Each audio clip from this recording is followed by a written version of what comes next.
Wananchi wa mkoa wa Manyara wamepongeza kurejeshwa kwa huduma za jamii pamoja na shughuli za usafirishaji wa mabasi yaendayo mikoani, hatua ambayo wanadai inasaidia kuimarisha uchumi wa mkoa kwa ujumla.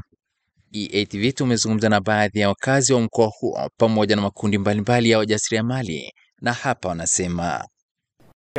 Hali ya kawaida ya kishughuli kama mnavyoona sasa hivi hali imeanza kurejea katika sehemu yake kabisa na shughuli ndogo ndogo tayari zimeshaanza. Samia Suluhu tunakupongeza. Tayari hali ya Babati tangia mwanzo unaanza tangia kila kitu uko shwari. Isipokuwa tunaomba hali ya usalama. Tunaomba hivi atusaidie kwenye mambo ya shule.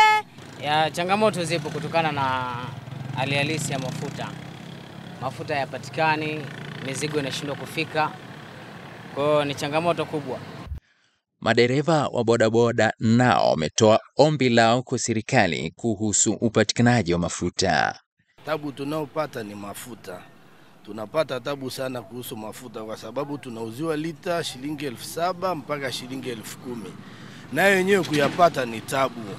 Kwa hiyo ni bora hata angekuwepo basi uuziwe hata hiyo 10,000, yenyewe kuyapata ni shida. Kama vile unavyoona sheli pale, foleni ni kubwa, unakaa kwenye foleni kuanzia asubuhi mpaka jioni, ndio siku imekuwa imeishia hapo hivyo. Kwa upande wa viongozi wa vyama vya siasa mkoani hapa, nao walikuwa na haya kusema. Tumie fursa hii pia kumshukuru Rais Samia Suluhu Hassan kuweza kuchaguliwa na Watanzania kuwa rais wa Jamhuri ya Muungano wa Tanzania.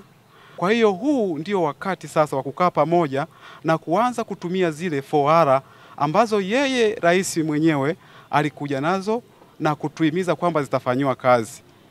Tunategemea kuona wafungwa na wale walioshikiliwa kisiasa sasa wakiachiwa huru ili kuja kulijenga taifa letu kwa pamoja. Nikiripotia EATV kutoka hapa Babati mkoani Manyara, mimi ni Mohamed Chumvi, askari wa mwamvuli wa EATV.